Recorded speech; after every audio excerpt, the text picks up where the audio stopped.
नमस्कार दोस्तों। आज की कहानी का शीर्षक है लिहाफ। जब मैं जाड़ों में लिहाफ ओढ़ती हूँ तो पास की दीवार पर उसकी परछाइयाँ हाथी की तरह झूमती हुई मालूम होती हैं और एकदम से दिमाग बीती हुई दुनिया के पर्दों में दौड़ने भागने लगता है। उस समय ना जाने क्या कुछ याद आने लगता है। माफ कीजिएगा, मैं आपके लिए खुद अपने लिहाफ का रोमान भरा वर्णन करने नहीं जा रही। न लिहाफ से किसी प्रकार का रोमांस जोड़ा ही जा सकता है। मेरे ख्याल में कंबल कम आराम देने वाला सही, मगर उसकी परछाई इतनी भयानक नहीं होती जितनी लिहाफ की परछाई दीवार पर जब डगमगा रही हो। यह तब का जिक्र है जब मैं छोटी सी थी और दिन भर भाइयों और उनके दोस्तों के साथ मार कुटाई में गुजार दिया करती। कभी कभी मुझे ख्याल आता है कि मैं कमबख्त इतनी लड़ाका क्यों थी उस उम्र में, जबकि मेरी और बहनें आशिक जमा कर रही थीं। यही वजह थी कि अम्मा जब आगरा जाने लगी तो हफ्ता भर के लिए मुझे अपनी मुंह बोली बहन के पास छोड़ गई। उनके यहाँ अम्मा खूब जानती थी कि चूहे का बच्चा भी नहीं और मैं किसी से भी लड़ भिड़ न सकूंगी। सजा तो खूब थी मेरी। हाँ, तो अम्मा मुझे बेगम जान के पास छोड़ गई। वही बेगम जान जिनका लिहाफ अब तक मेरे जहन में गर्म लोहे के दाग की तरह महफूज है। यह वह बेगम जान थी जिनके गरीब माँ बाप ने नवाब साहब को इसलिए दामाद बना लिया कि यूँ तो वह पक्की उम्र के थे, मगर थे निहायत नेक। कभी कोई रंडी या बाजारी औरत उनके यहाँ नजर न आई। खुद हाजी थे और सभी बहनों को हज करा चुके थे। मगर उन्हें एक निहायत अजीब व गरीब शौक था।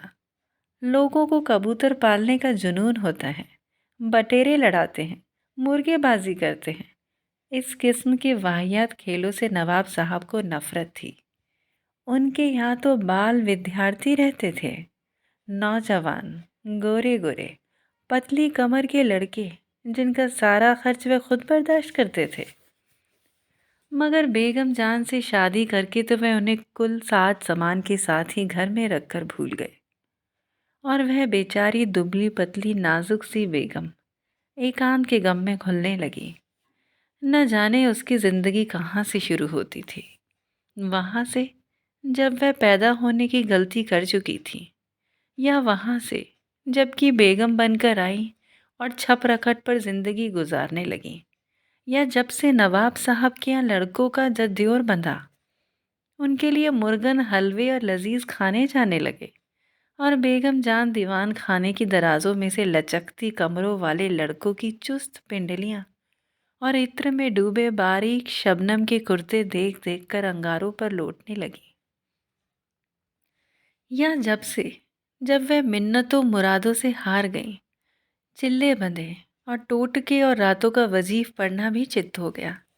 कहीं पत्थर में भी जोक लगती है। नवाब साहब अपनी जगह से टस से मस न हुए। फिर बेगम जान का दिल टूट गया और उन्होंने इल्म की तरफ ध्यान दिया, लेकिन यहाँ भी उन्हें कुछ ना मिला। इश्क या नावल और रोमांटिक शेर पढ़कर भी पस्ती छा गई। रात की नींद भी हाथ से गई और बेगम जान जी छुड़ाकर बिल्कुल ही निराशा की पोट बन गई। चूल्हे में डाला ऐसा कपड़ा लत्ता, कपड़ा पहना जाता है किसी पर रौब गांठने के लिए। अब ना तो नवाब साहब को फुर्सत की शबनमी कुर्ते को छोड़कर ज़रा इधर ध्यान करे और ना वह उन्हें कहीं आने जाने देते हैं। जब से बेगम जान ब्याह कर आई थीं, रिश्तेदार आकर महीनों रहते और चले जाते, मगर वह बेचारी कैद में रहती। इन रिश्तेदारों को देखकर उनका भी खून जलता कि सब के सब मज़े से माल उड़ा रहे हैं, उम्दा घी निकल रहे हैं, जाड़े का साजो सामान बजवाने को मरते हैं, और वह बावजूद नई रुई के लिहाफ की पड़ी सर्दी में अकड़ी जाती। हर करवट पर लिहाफ नई नई सूरत बनाकर दीवार पर छाया डालता, मगर कोई भी छाया ऐसी न थी जो उन्हें जिंदा रखने के लिए काफ़ी हो। मगर क्यों जिए फिर कोई जिंदगी। बेगम जान की जिंदगी जो थी, जीना बदा था नसीबों में, वह फिर जीने लगी, खूब जी। रब्बू ने उन्हें नीचे गिरते गिरते संभाल लिया। सर पर देखते देखते उनका सूखा जिस्म भरना शुरू हुआ। गाल चमक उठे और हुस्न फूट निकला। एक अजीब व गरीब तेल मालिश से बेगम जान की जिंदगी में झलक आई। माफ़ कीजिएगा, इस तेल का नुस्खा आपको बेहतरीन से बेहतरीन रिसाले में भी ना मिलेगा। जब मैंने बेगम जान को देखा तो वह 40-42 की होंगी। ओफो, किस शान से मसनद पर अधलेटी थी और रब्बू उनकी पीठ से लगी बैठी कमर दबा रही थी। एक ऊदे रंग का दुशाला उनके पैरों पर पड़ा था और वह महारानी की तरह शानदार मालूम हो रही थी। मुझे उनकी शक्ल अत्यंत पसंद थी। मेरा जी चाहता था घंटों बिल्कुल पास से उनकी सूरत देखा करूं। उनकी रंगत बिल्कुल सफ़ेद थी, नाम को सुर्खी का जिक्र नहीं, और बाल काले और तेल में डूबे रहे थे। मैंने आज तक उनकी मांग ही बिगड़ी नहीं देखी। क्या मजाल जो एक बाल इधर उधर हो जाए। उनकी आंखें काली थीं और बाहों पर फालतू बाल अलग कर देने से कमानी सी खिंची हुई थी। आंखें ज़रा तनी हुई रहती थीं, भारी भारी, फूले हुए पपोटे, मोटी मोटी पलकें। सबसे ज़्यादा जो उनके चेहरे पर आश्चर्यजनक देखने लायक चीज़ थी, वे उनके होठ थे। प्रायः वे सुर्खी से रंगे रहते थे। ऊपर के होठ पर हल्की हल्की मूछें सी थीं और कनपटियों पर लंबे लंबे बाल। कभी कभी उनका चेहरा देखते देखते अजीब सा लगता था, कम उम्र के लड़कों जैसा। उनकी जिस्म की त्वचा भी सफ़ेद और चिकनी थी। मालूम होता था किसी ने कसकर टांका लगा दिया हो। प्रायः वे अपनी पिंडलियां खुजाने के लिए खोलती तो मैं चुपके चुपके उनकी चमक देखा करती। उनका कद बहुत लंबा था और फिर गोश्त होने की वजह से वह बहुत ही लंबी चौड़ी मालूम होती थी, लेकिन बहुत संतुलित और ढला हुआ जिस्म था। बड़े बड़े चिकने और सफ़ेद हाथ, सुडौल कमर। तो रब्बू उनकी पीठ खुजाया करती थी, यानी घंटों उनकी पीठ खुजाती। पीठ खुजवाना भी जिंदगी की ज़रूरतों में से था, बल्कि शायद जिंदगी की ज़रूरतों से भी ज़्यादा। रब्बू को घर का कोई काम न था, बस सारे वक्त उनके छपरकट में चढ़ी कभी पैर, कभी सिर और कभी जिस्म के दूसरे हिस्सों को दबाया करती। कभी तो मेरा दिल बोल उठता था, जब देखो रब्बू कुछ ना कुछ दबा रही है या मालिश कर रही है। कोई दूसरा होता तो न जाने क्या होता। मैं अपनी कहती हूँ, कोई दूसरी छुए भी तो मेरा जिस्म तो सड़ गल कर ख़त्म हो जाए। और फिर वह रोज़ रोज़ की मालिश काफ़ी नहीं थी। जिस दिन बेगम जान नहाती, या अल्लाह, बस 2 घंटे पहले से तेल मालिश और खुशबूदार उबटनों की मालिश शुरू हो जाती, और इतनी होती कि मेरी तो कल्पना से ही दिल टूट जाता। कमरे के दरवाजे बंद करके अंगीठियाँ सुलगती और चलता मालिश का दौर। प्रायः सिर्फ रब्बू ही रहती, बाकी नौकरानियाँ बुड़बुड़ाती और दरवाजे पर से ही ज़रूरतों की चीज़ें देती जाती। बात यह थी कि बेगम जान को खुजली का मर्ज था। बेचारी को ऐसी खुजली होती कि हज़ारों तेल और उपटने मले जाते, मगर खुजली थी कि कायम। डॉक्टर हकीम कहते कुछ भी नहीं, जिस्म साफ चट पड़ा है। हाँ, कोई जिल्द के अंदर बीमारी हो तो खैर। नहीं भाई, डॉक्टर तो हुए हैं पागल, कोई आपके दुश्मनों को मर्ज है। अल्लाह रखे खून में गर्मी है, रब्बू मुस्कुरा कर कहती और महीन महीन नज़रों से बेगम जान को घूरती रहती।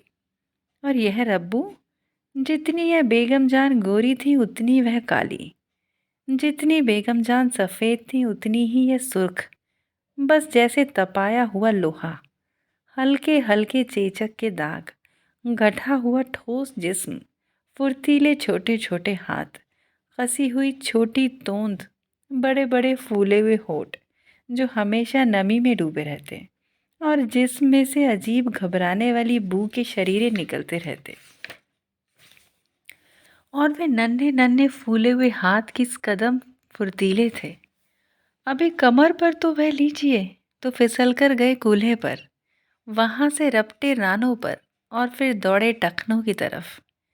मैं तो जब कभी बेगम जान के पास बैठती, यही देखती कि अब इसके हाथ कहाँ और क्या कर रहे हैं।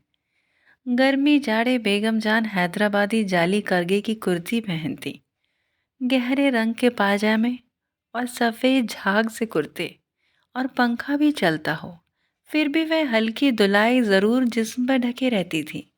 उन्हें जाड़ा बहुत पसंद था। जाड़े में मुझको उनके यहाँ अच्छा मालूम होता। वह हिलती जुलती बहुत कम थी, कालीन पर लेटी है, पीठ खुज रही है, खुश्क मेवे चबा रही हैं और बस। रब्बू से दूसरी नौकरानियां खार खाती, चुड़ैल बेगम जान के साथ खाती, साथ उठती बैठती और माशा अल्लाह साथ ही सोती थी।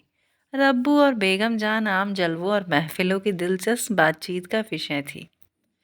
जहां उन दोनों का जिक्र आया और कह कहे उठे, लोग न जाने क्या क्या चुटकुले गरीब पर उड़ाते, मगर दुनिया में किसी से मिलती ही ना थी। वहां तो बस वह थी और उनकी खुजली। मैंने कहा उस वक्त मैं काफ़ी छोटी थी और बेगम जान पर फिदा। वह भी मुझे बहुत प्यार करती थी। संयोग से अम्मा आगरा गईं। उन्हें मालूम था कि अकेले घर में भाइयों से मार पिटाई होगी, मारी मारी फिरूंगी। इसलिए वह सप्ताह भर के लिए मुझे बेगम जान के पास छोड़ गईं। मैं भी खुश और बेगम जान भी खुश। आखिर को अम्मा की मामी बनी हुई थी। सवाल यह उठा कि मैं सोऊं कहाँ।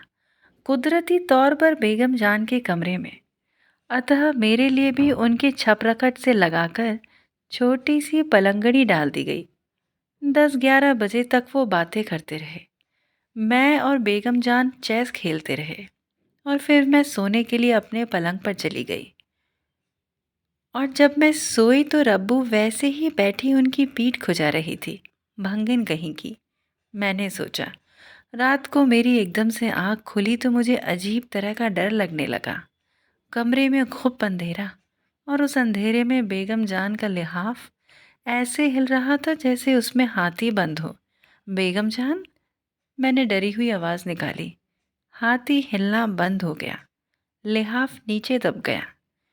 क्या है, सोए रहो, बेगम जान ने कहीं से आवाज़ दी।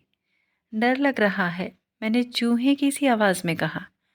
सो जाओ, डर की क्या बात है, आयत उल कुर्सी पढ़ लो। अच्छा, मैंने जल्दी जल्दी आयात उल कुर्सी पढ़ी, मगर या अल्मु माबीन पर हर बार आकर अटक गई। यद्यपि मुझे इस वक्त पूरी आयत याद है। तुम्हारे पास आ जाऊं बेगम जान? नहीं बेटी, सोए रहो, ज़रा सख्ती से कहा और दो आदमियों की खुसुर फुसुर करने की आवाज़ सुनाई देने लगी। हाय रे, यह दूसरा कौन? मैं और भी डरी। बेगम जान, चोर वोर तो नहीं? सो जाओ बेटा, कैसा चोर? रब्बू की आवाज़ आई। मैं जल्दी में लिहाफ मुंह पर डालकर सो गई।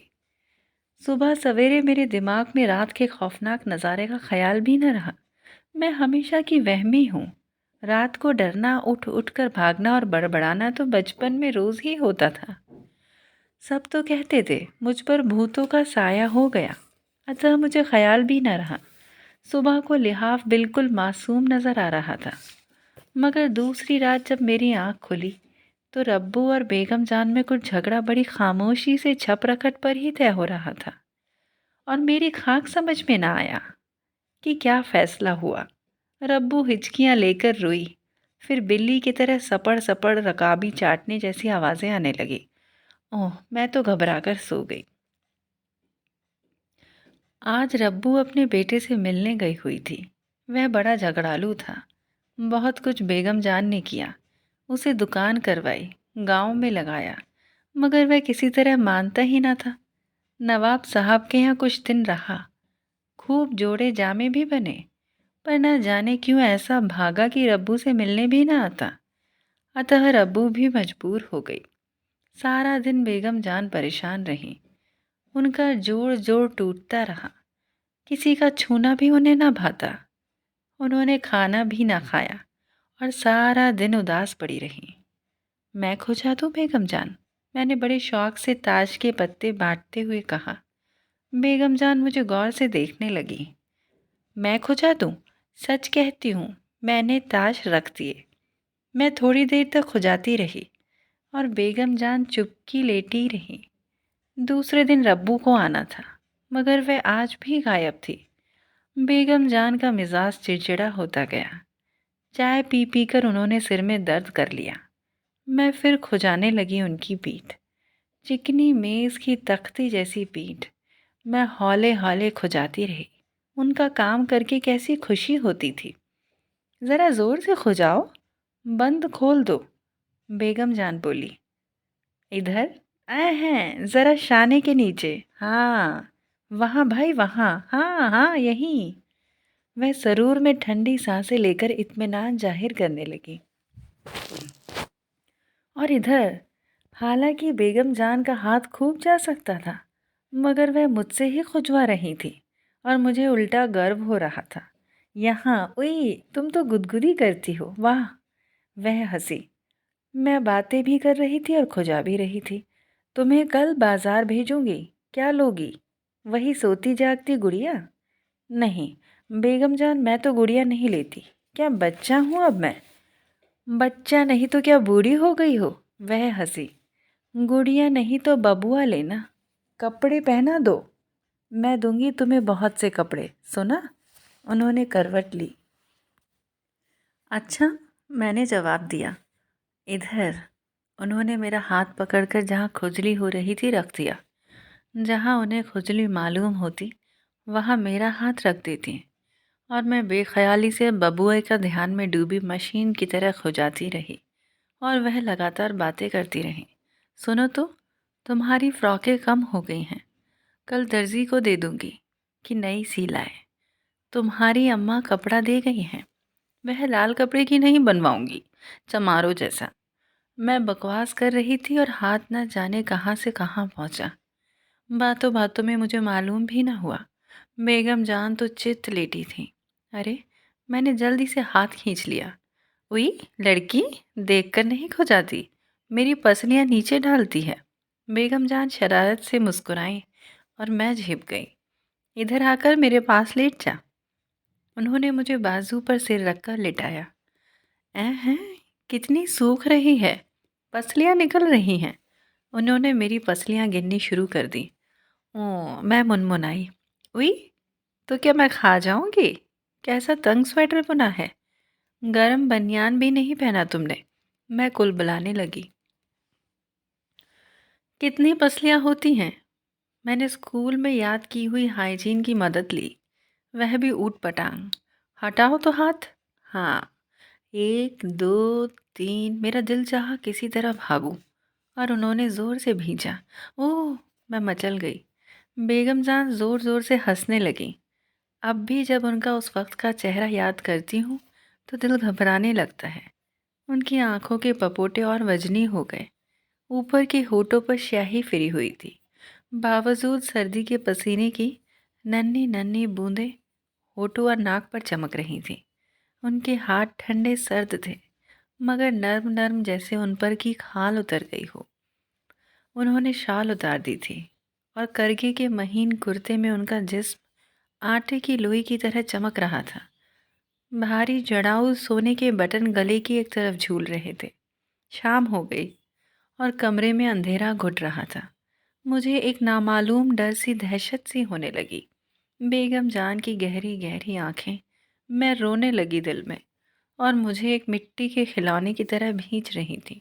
उनके गरम गरम जिस्म से मेरा दिल बोलने लगा, मगर उन पर तो जैसे कोई भुतना सवार था। मेरा दिमाग का यह हाल कि ना चीखा जाए और ना रो सकूं। थोड़ी देर बाद वह पस्त होकर निढाल लेट गई। उनका चेहरा फीका बदरौनक हो गया और लंबी लंबी सांसें लेने लगी। मैं समझी कि अब मरी है और वहाँ से उठकर सरपट भागी बाहर। शुक्र है कि रब्बू रात को आ गई और मैं जल्दी में लिहाफ ओढ़कर सो गई। मगर नींद कहाँ, चुप घंटों पड़ी रही। अम्मा किसी वजह से आ ही ना सकी थी। बेगम जान से मुझे डर लगता था कि मैं सारा दिन मामाओं के पास बैठी रही, मगर उनके कमरे में कदम रखते ही दम निकलता था। और कहती किससे, और कहती क्या, कि बेगम से डर लगता है। और वह बेगम जान जो मेरे ऊपर जान छिड़कती थी, आज रब्बू में और बेगम जान में फिर अनबन हो गई। मेरी किस्मत की खराबी कहिए या कुछ और, मुझे उन दोनों की अनबन से डर लगा, क्योंकि फौरन बेगम जान को ख्याल आया कि मैं बाहर सर्दी में घूम रही हूँ और मरूंगी नमूनिए से। लड़की, क्या मेरा सिर मुंडवाएगी? जो कुछ हुआ हो गया, तो आफत आ जाएगी। उन्होंने मुझे पास बिठा लिया। वह मुंह हाथ चिलमची में धो रही थी। चाय तिपाई पर रखी थी। चाय तो बनाओ, एक प्याली मुझे भी देना। वह तौलिए से मुंह खुश्क करके बोली, मैं ज़रा कपड़े बदल लूँ। वह कपड़े बदलती रही और मैं चाय पीती रही। बेगम जान नाइन से पीठ मलवाते वक्त अगर मुझे बुलवाती तो मैं गर्दन मोड़े मोड़े जाती और वापस भाग आती। अब जो उन्होंने कपड़े बदले तो मेरा दिल उलटने लगा। मुंह मोड़े मैं चाय पीती रही। हाय अम्मा, मेरे दिल ने बेकसी से पुकारा। आखिर मैं भाइयों से क्या लड़ती हूँ, जो तुम मेरी मुसीबत। अम्मा को हमेशा से मेरा लड़कों के साथ खेलना नापसंद है। कहो भला, क्या लड़के शेर चीते हैं जो निगल जाएंगे उनकी लाडली को? और उनके लड़के भी कौन, खुद भाई और दो चार सड़े सड़ाए ज़रा ज़रा से उनके दोस्त।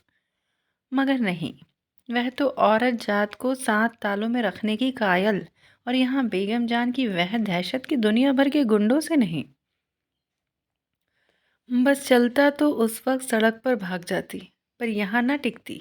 मगर लाचार थी, मजबूरन कलेजे पर पत्थर रखे बैठी रही। कपड़े बदलकर 16 सिंगार हुए और गरम गरम खुशबुओं के इत्र ने भी उन्हें अंगारा बना दिया। और वह चली मुझ पर लाड़ उतारने। घर जाऊंगी, मैंने उनकी हर राय के जवाब में कहा और रोने लगी। मेरे पास तो आओ, तुम्हें बाजार ले चलूंगी, सुनो तो। मगर मैं खली की तरफ फैल गई। सारे खिलौने मिठाइयाँ एक तरफ और घर जाने की रट एक तरफ। वहाँ भैया मारेंगे चुड़ैल। उन्होंने प्यार से मुझे थप्पड़ लगाया। पड़े मारे भैया, मैंने अपने दिल में सोचा, और रूठी अकड़ी बैठी रही। कच्ची अमियाँ खट्टी होती है बेगम जान, जली कट्टी रब्बू ने राय दी। और फिर उसके बाद बेगम जान को दौरा पड़ गया। सोने का हार जो थोड़ी देर पहले मुझे पहना रही थी, टुकड़े टुकड़े हो गया। महीन जाली का दुपट्टा तार तार, और वह मांग जो मैंने कभी बिगड़ी ना देखी थी, झाड़ झंकार हो गई। आह वह झटके ले लेकर चिल्लाने लगी। मैं रपटी बाहर। बड़े जत्नों से बेगम जान को होश आया। जब मैं सोने के लिए कमरे में दब्बे पाँव झाँकर झाँकी तो रब्बू उनकी कमर से लगी जिस्म दबा रही थी। जूती उतार दो, उसने उनकी पसलियाँ खुजाते हुए कहा, और मैं चूहिया की तरह लिहाफ में दुबक गई। सर सर फटकच बेगम जान का लिहाफ अंधेरे में फिर हाथी की तरह झूम रहा था। अल्लाह आ, मैंने मरी हुई आवाज़ निकाली। लिहाफ में हाथी फुदका और बैठ गया। मैं भी चुप हो गई। हाथी ने फिर लोट मचाई। मेरा रुआं रुआं कांपा। आज मैंने दिल में ठान लिया कि ज़रूर हिम्मत करके सिरहाने का लगा हुआ बल्ब जला दूं। हाथी फड़फड़ कर रहा था और जैसे अकड़ू बैठने की कोशिश कर रहा था। चपड़ चपड़ कुछ खाने की आवाज़ें आ रही थी, जैसे कोई मज़ेदार चटनी चख रहा हो। अब मैं समझी, ये बेगम जान ने आज कुछ नहीं खाया, और रब्बू मर्दी तो है सदा की चटोर। ज़रूर यह तर माल उड़ा रही है। मैंने नथुने फुलाकर सूं सूं हवा को सूंघा। सिवाय इत्र संदल और हीना की गरम गरम खुशबू के और कुछ न महसूस हुआ। लिहाफ फिर उभरना शुरू हुआ। मैंने बहुतेरा चाहा कि चुपकी पड़ी रहूं, मगर उस लिहाफ ने तो ऐसी अजीब अजीब शक्लें बनानी शुरू की कि मैं लरच गई। मालूम होता था गौं गौं करके कोई बड़ा सा मेंढक फूल रहा है, और अब उछलकर मेरे ऊपर आया। ना अम्मा, मैं हिम्मत करके गुनगुनाई, मगर वहाँ कुछ सुनवाई न हुई, और लिहाफ मेरे दिमाग में घुसकर फूलना शुरू हुआ। मैंने डरते डरते पलंग की दूसरी तरफ पैर उतारे और सिरहाने टटोलकर बिजली का बटन दबाया। हाथी ने लिहाफ के नीचे एक कलाबाजी लगाई और पिचक गया। कलाबाजी लगाने में लिहाफ का कोना फुट भर उठा। अल्लाह, मैं गड़ाप से अपने बिछाने में। दोस्तों, ये कहानी आपको कैसी लगी मुझे कमेंट बॉक्स में लिखकर बताएं। Thank you.